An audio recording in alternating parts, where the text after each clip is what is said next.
আপোনালোকে চাওক, এয়া কোনো নদীৰ পাৰ নহয়, এয়া কোনো খাল নহয়, এয়া হয় এটা গাঁৱৰ এক দুখ লগা পৰিস্থিতি।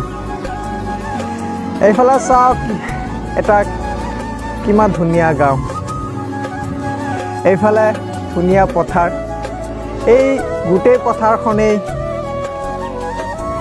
ধান খেতি কৰা হয়, কিন্তু মাথো এই খালটোৰ কাৰণে, এয়া নদীৰ পাৰৰ কাৰণে আজি গোটেই পথাৰখনেই এনেই থাকি গ'ল, কোনো খেতি বাতি কৰা নহ'ল। যিটো সময়ত মুখ্যমন্ত্ৰী ডাঙৰীয়া কয়, এইফালে চাইছে গাঁও, এইফালে চাইছে ৰাস্তা, আৰু ৰাস্তাৰ মাজতে এইটো চাওক খাল। এয়া কোনো খাল নহয়, এয়া কোনো নদীৰ পাৰ নহয়, এয়া হয় এটা গাঁৱৰ অতি দুখ লগা ৰাস্তা। এয়া চাওক, ৱাটাৰ ছাপ্লাই পাইপ দেখা যায়। তো ইয়াৰ পৰা অনুমান কৰিব পাৰিছেই যে ৰাস্তাটো কেনেকুৱা অৱস্থাত আছে। যিটো সময়ত কয় অসমৰ মুখ্যমন্ত্ৰী ডাঙৰীয়াই যে অসমখনৰ 5খন ৰাজ্যৰ ভিতৰত এটা বনাব, সেইখন অসমৰে এইখন এটা গাঁৱৰ ৰাস্তা হয়।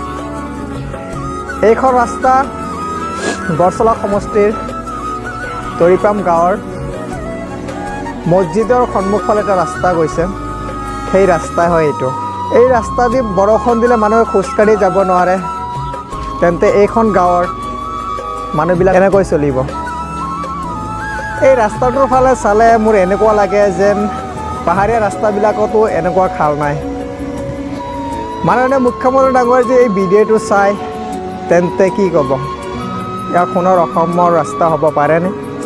অসমৰ 5খন ৰাজ্যৰ ভিতৰত এয়া অসম হ'ব পাৰেনে?